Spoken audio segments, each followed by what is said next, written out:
Hello, good afternoon. We're going to get started.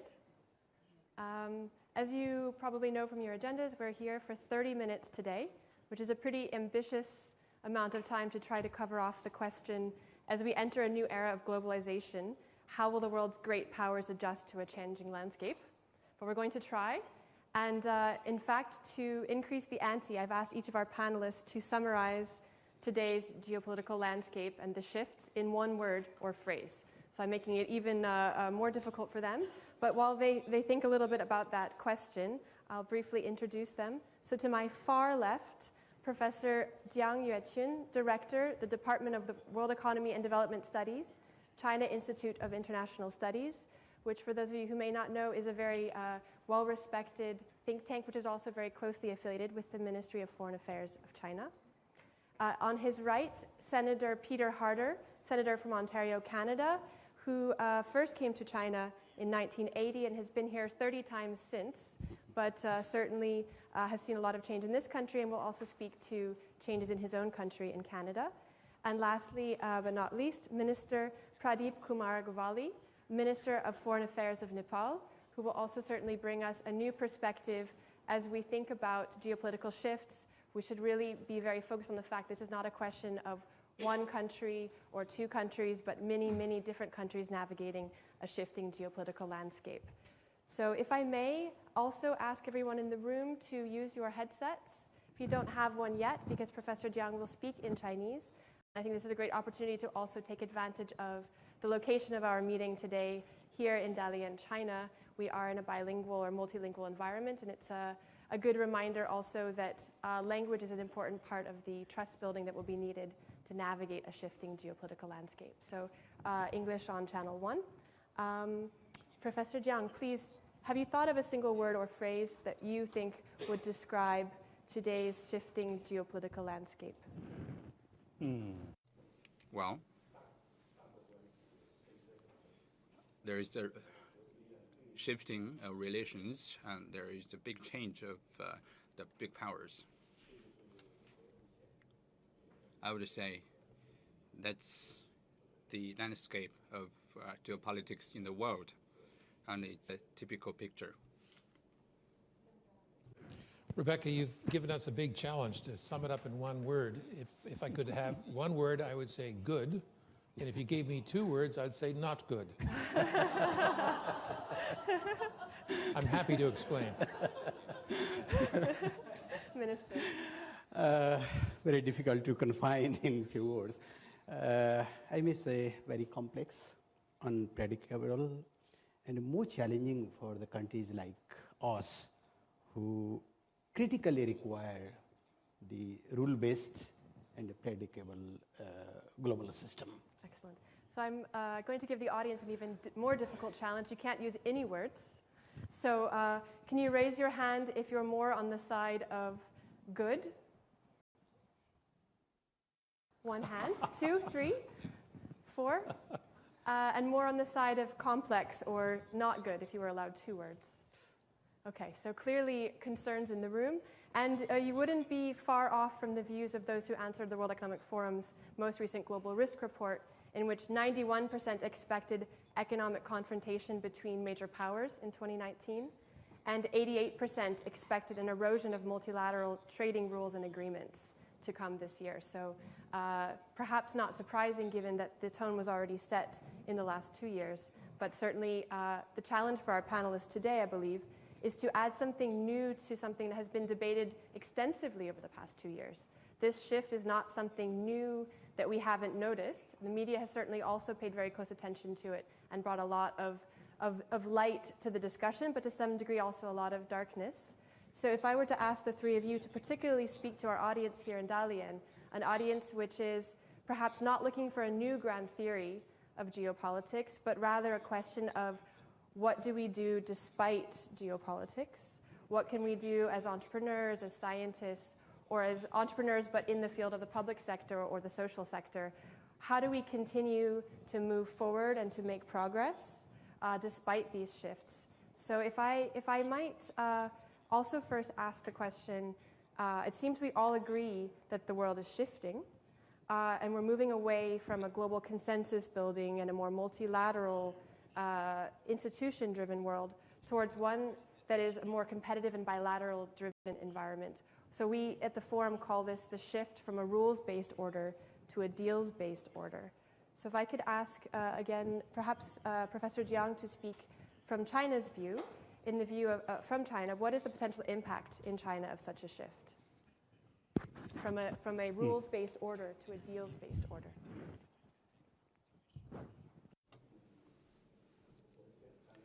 Here is my thinking. There is a big impact to China and to the world at large as well.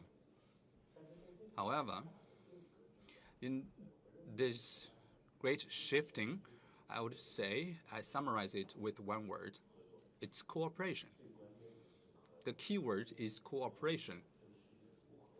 Given the drastic changes in the world, we must agree that we are depending on each other more and more, and that's the trend. If we only focus on the interests of one country, that's not a good way to go.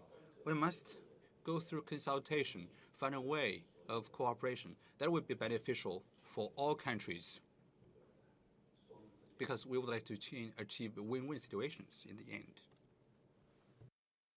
Thank you very much. And in this morning's plenary, for those of you who were able to attend, Premier Li did very much reference the fact that China is certainly in favor of continued globalization and as well reform of the multilateral institutions such as the WTO, which are currently helping lead that multilateral order. Senator, what is your view from Canada? Well, I want to inject a bit of optimism before I obviously have to recognize the fevered nature of geopolitics today. But in the overall arc of history, let's not focus on a particular episodic deal-making approach of, shall we say, one administration. But let's look at how we have, in fact, modernized and are modernizing the multilateral institutions of the post-war era. GATT reform led to WTO. WTO reform is still alive. I know the Premier spoke to that this morning. Certainly from a Canadian perspective, having global institutions that establish the rules and have a capacity to adjudicate difference is a heck of a lot better than having large powers seek to renegotiate and make deals. So the rules-based institutions are hugely important for a country like Canada. And I would note that even in this era that is somewhat fevered, we have concluded a free trade agreement with the European Union. We have concluded the Trans-Pacific Partnership Agreement, not with all the partners that started, but nonetheless progress is being made. That as shaky as the Paris Agreement on climate change is, a number of us are committing ourselves to fulfilling our obligations on climate. And young people are engaged in having their governments commit to those targets, and making the commitments is not easy. That we know we have to do more in other areas. President Macron's initiative on artificial intelligence ought to be recognized and pointed out. So that we are paradoxically living in an era where the institutions of multilateralism are being attacked as being inadequate for our time, while we're adding new institutions and new issues for the institutions to deal with. And that's a tremendous challenge. Let's also remember that when we built those institutions, more than half the population of the world wasn't included. And we are now experiencing the challenge of global institutions that are in fact more global, and therefore power has to adjust to that reality. So an important reminder that multilateral doesn't have to mean unanimous. It's still, the cooperation is taking place on a very large scale, but it's simply the withdrawal or the maybe public objection of a few key players, which is leading to casting doubt on those institutions, but actually new ones are springing up in the place of old ones that are perhaps diminishing. That's very interesting.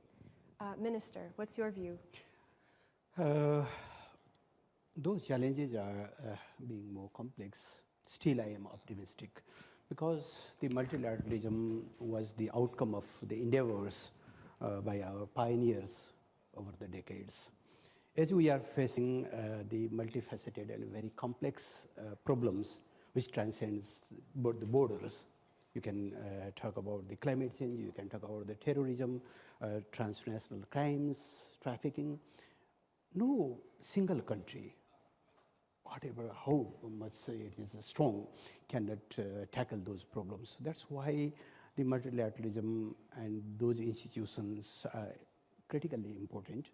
Though in some cases, bilateral dealing may be effective, but they can solve in the piecemeal basis. They cannot tackle the problems in comprehensive manner. So, though the way the globalization was interpreted was not problem-free, there were some concerns, reservations, and its own limitations. However, the alternative of the globalization is the better globalization. We cannot confine ourselves in this 21st century in petty national interest, which can jeopardize the broader public good. I mean, I think that it's clear that all three panelists do see a future for more global cooperation, despite the challenges, or perhaps episodic challenges that we see today. At the same time, I would argue, or I would like to ask the panel, are there any benefits that have emerged from these tensions that might lead to changes being brought about that could have a positive impact on the geopolitical landscape? Benefits? Benefits of the rising tensions, of redefining relationships, of redefining power. Well, I think that we cannot assume success. And that has sobered a number of political leaders into redoubling their efforts to deal with, frankly, some of the ways in which globalization has negatively affected our populations. Let's face it, the large corporations, the multinational corporations have done very well. Not all of the workers in our countries have appreciated and shared the benefits of globalization. And I do think one of the challenges, at least that we recognize in Canada, is we have to, in particular, have our SMEs find a way of plugging into the benefits of globalization, because small and medium-sized enterprises form such a large portion of our economic growth, and they have to see that there is a place for them in the networks of global business. It's not just the multilateral companies or multinational companies. So we have to pay more attention to the downside of globalization than we have. I believe in the audience here, I wouldn't doubt that we have both multinational companies and some of those SMEs represented here. So please, when we do open for questions or comments, please do throw out your perspective from business. Any other thoughts on potential benefits of this renegotiating of the world order? I would like to add one point. The only positive, if we can say it positive, is the growing challenges against the globalization. Multilateralism has created an environment to retrospect ourselves, to retrospect the development economic models we have pursued so far. There were shortcomings. They require reforms, and it have created immense pressure to reform those mistakes, shortcomings. But I cannot justify the unilateralism or protectionism, which, though it claims to solve the problem, but I doubt it. Professor Jiang. What's the good? Personally, I think the only benefit is that it triggers the thinking on the part of different countries. We have to think about the globalization as of now. And how can we adapt our individual policies to meet the challenges of globalization? For example, in China, we need to think about it again. How to expand our reform and opening up to meet the demand of globalization, which is really unprecedented now. This is something we are thinking. And I can see that in opening up and reform, we have been making more efforts. And this is on a bigger scale than in the past. So I think that is positive.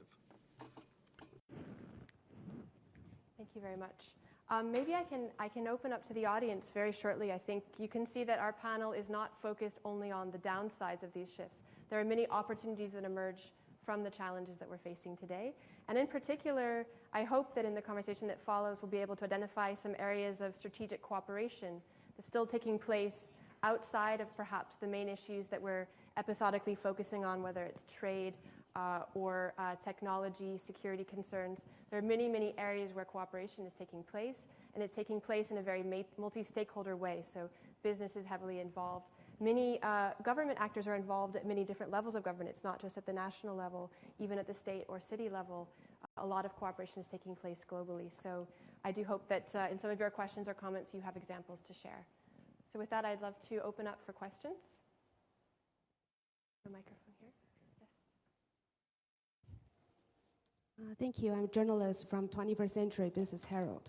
My first question goes to Senator Harder. So do you admit that at this moment, China and Canada have some difficulties? And what's your prospect for a way out and solution to solve this problem? And I also want to ask Foreign Minister, so what's your government's stance on China's Belt and Road Initiative? Do you face any pressure from Indian government to join this initiative? And maybe you can also give us some updates on the railway project between linking Tibet to your capital. Thank you. Well, let me begin by acknowledging that the relationship between Canada and China is going through, at the political level, a period of some challenge because of the actions that Canada took to comply with our extradition treaty with the United States and some reactions that the government of China has taken with respect to Canadian nationals. I say this, though, in the context of a country about to celebrate, two countries about to celebrate the 50th year of diplomatic relations, a relationship in which Canada and China have, over those periods of diplomatic relations, strengthened their economic and people-to-people contacts. China is the second largest destination of Canadian exports. 1.8 million people in Canada claim China as their homeland, as the Mandarin as their mother tongue. I say that because we have long-standing and deep relationships, not just over these 50 years, but longer, and we will withstand them.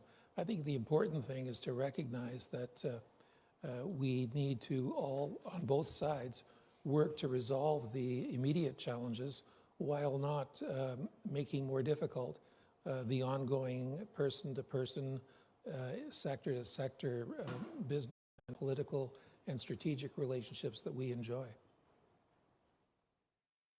Yes, Nepal looks Belt and Road initiatives as a far-sighted initiative taken by President Xi.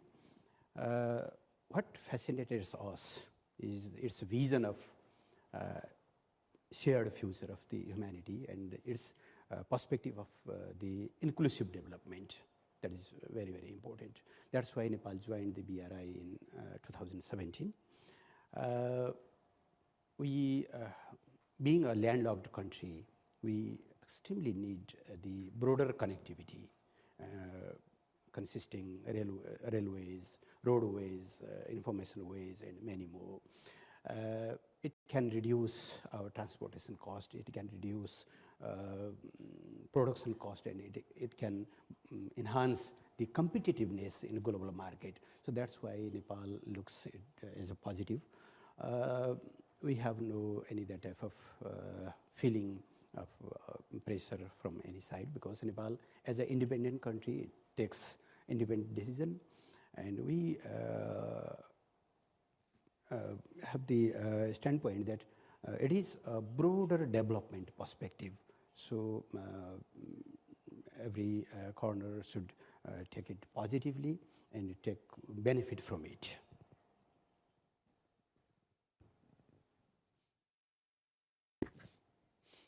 I'm a journalist with the China Business Journal. My question is, how will the 3D printing change the global supply chain, trade, as well as the international political relationship? Do you have the plans for these changes? Thank you. So perhaps maybe to reframe that question slightly in the context of something we've been talking about here at the forum now for almost 4 years, the fourth industrial revolution. So perhaps 3D printing is a big part of that distributed manufacturing, basically technological shifts and changes in global supply chains and value chains. Is technology, I could maybe ask, a big part of these geopolitical shifts as well, and in particular, new modes of manufacturing? How will that influence how geopolitical shifts play out, but also how populations within countries that are affected by these manufacturing shifts, how do they feel about globalization as a result? Well, let me start. I think that that's a really important question, and it links to not just 3D printing, but the kind of issues that Rebecca, you raised, artificial intelligence and the like.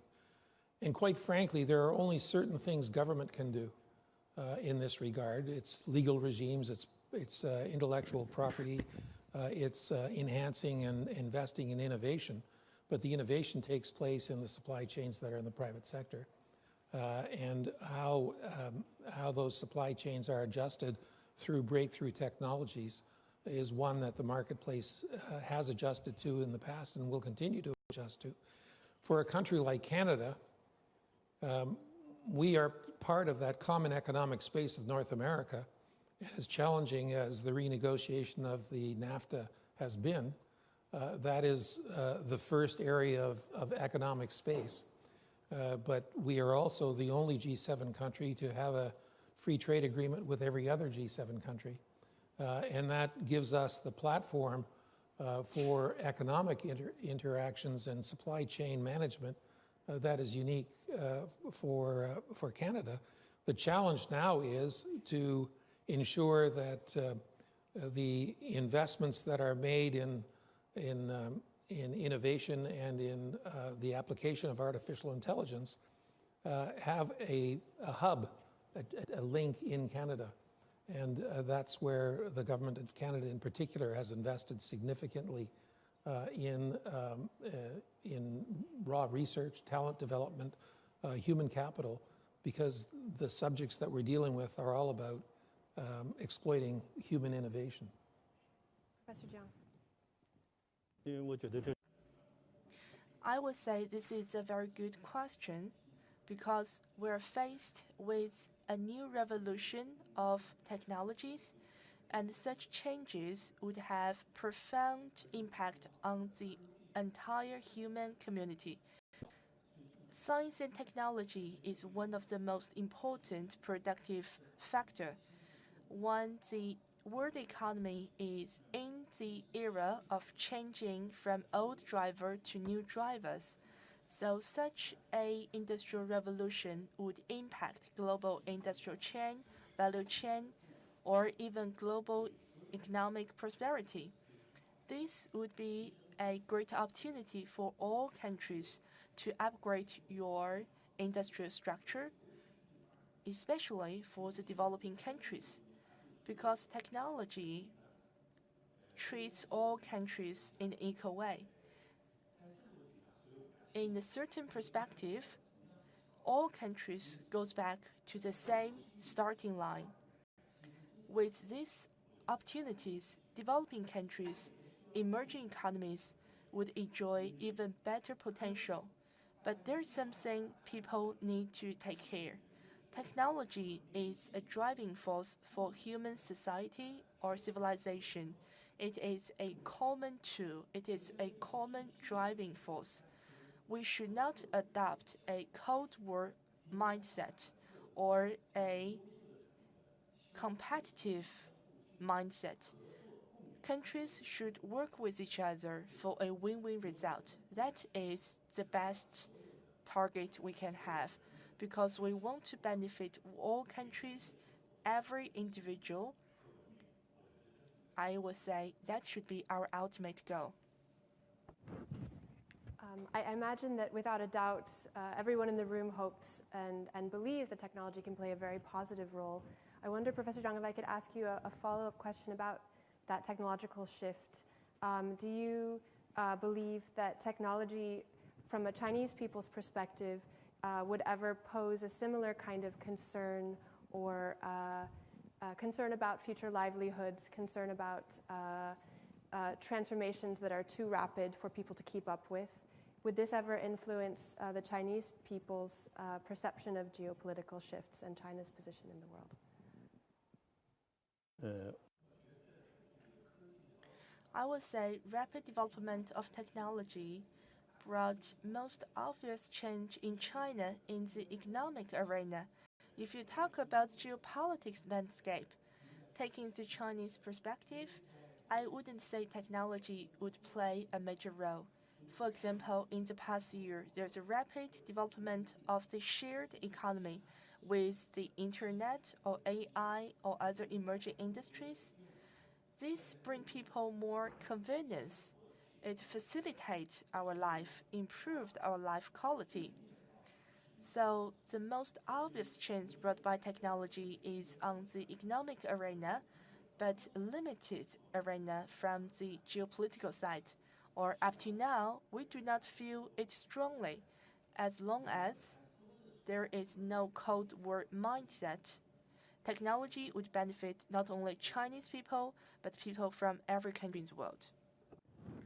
So I'm aware that we have less than 5 minutes to go, so we have a chance for one more quick question here.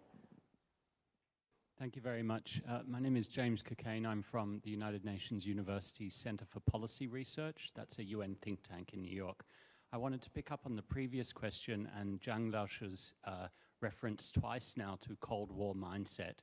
It seems to me that this is not just a question of an industrial revolution, but of an information revolution.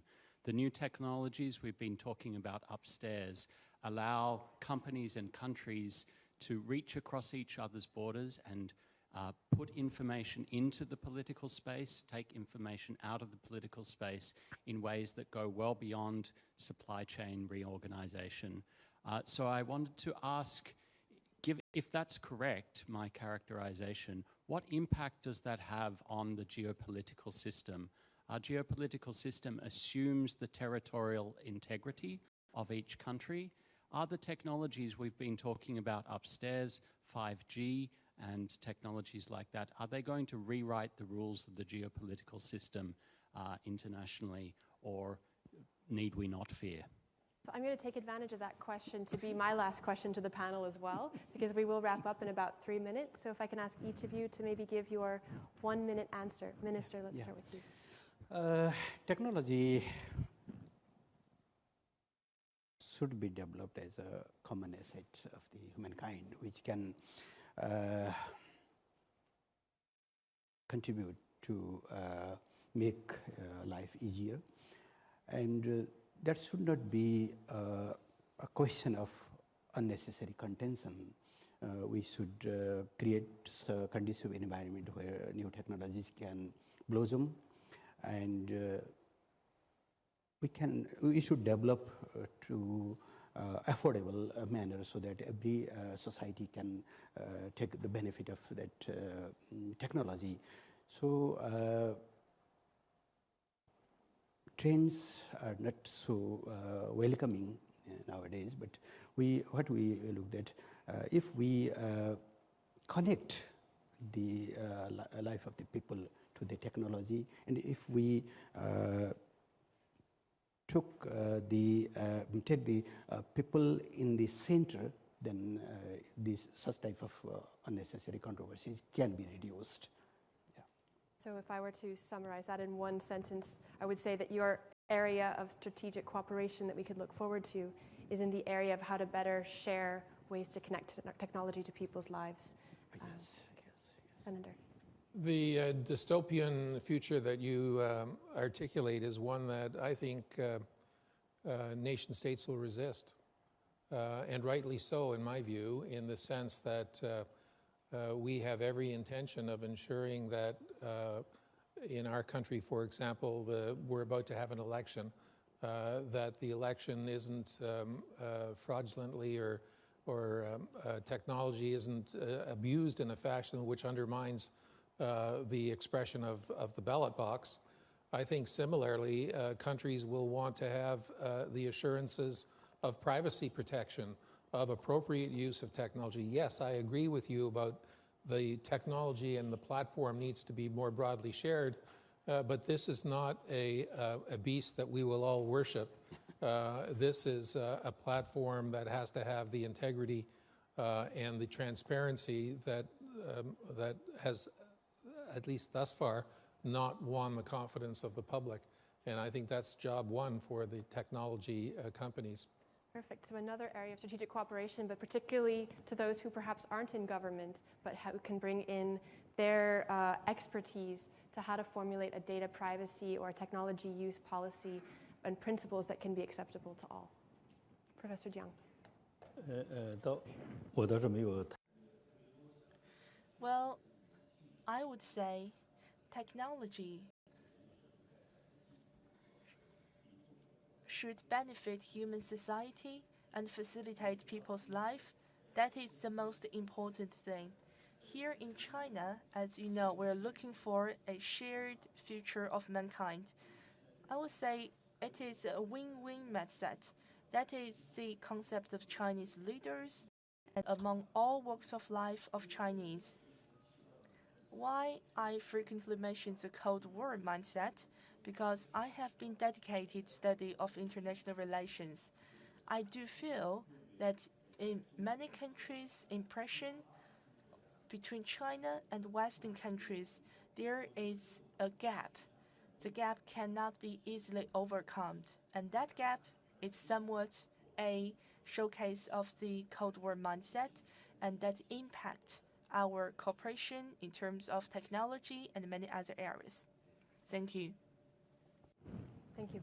So if I were to try to lastly summarize another area of strategic cooperation that could be highlighted from what you just shared, it's perhaps how to cooperate on developing a new narrative so that we aren't forced to decide between the dichotomy of a Cold War mindset or a mindset where we believe that the current, what some describe as a liberal order, is the perfect one that accommodates the desires and the needs of all the different countries today. So perhaps working together on a new narrative, one that's more realistic and pragmatic, but also still vision-driven and values-oriented. So certainly a challenge for all of you, and I hope that you won't leave that just to governments to handle, but that you yourself will be part of shaping that narrative in your discussions here over these 3 days and build some of those bridges that may appear to be lost at a high level, but seem to be still very strong amongst all of you. So thank you very much for joining us, and thank our panelists as well.